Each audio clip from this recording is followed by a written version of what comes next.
e gbeta dokuno si hudo adoa amo gbeta nukuneji si hudo ado do na dio nu do gbetwe wa balo rasanta wonde ba na khode ba kuno to na sede gbetwe mina hanuno Ruth 2 verset 1 e yunado yande tin ba no yiro do bozi ya eno Naomi si asumele dewe ya nukundeji dewe eje dokun desu enano gbeo edonado kanchicha agbeto gege o enamotembo na badagbe nu membo gbeme na fanu me elo gbeto dokuno le kele sinwudo adoa me dokwe eo menele si hoto kele amba me nano kanchicha me eo me no blo so gudo don meleo me no gwalon membo no dion meleo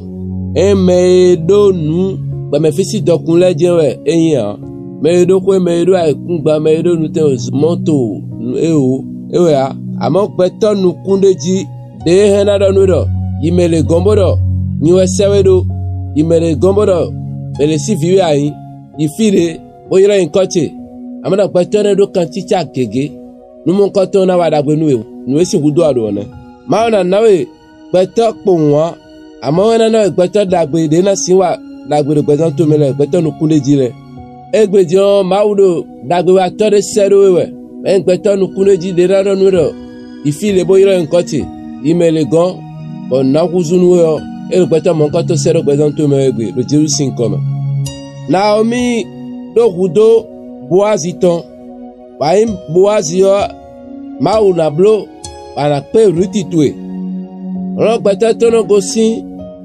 Nunda gbe Efon lobro biblo Baro nuko yi ele ome Ene no ma wajije Mono tino nwero de blo ndero nuko yi we Odidero titi aba mo amodo a Changement lo titi we Anayi pete nukuneji Lobna do kokono Chobo na kuzu dokuno Gbeta dokuno edo hudo gbeta nukuneji ton edo hudo gbeta kokolono ton lobo na motemo cho dokunton le dokunton na jaya ono amaro sien lobo do kokolono akruno me a asimo kokolono to gbeta to me a ono to si wa ndebu nu a adona la tunde wezuyi me yon wezundo oton a àwọn kai kokolono le ton a Yes, c'est mi merci alors qui goe. Ti rudo ado. Menanda nu bio. Beta rolono. Beta nu kuneji yo. Beta de lobo gokpo de yes senpo. O yes senon de alini. Lobo do confile. E do rudo Yeshua amasi aton. Bena de alini no betoma. Egbe on ko danu e.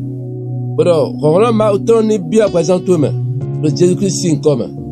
Yes, c'est même ni de alikhlawi. Le blanc de fia na bon mais d'agbe anamo. Le bana de d'alidie, le bana va d'agbe noué. Le Jésus-Christ sin comme. Qu'est-ce me breton ni yonwe.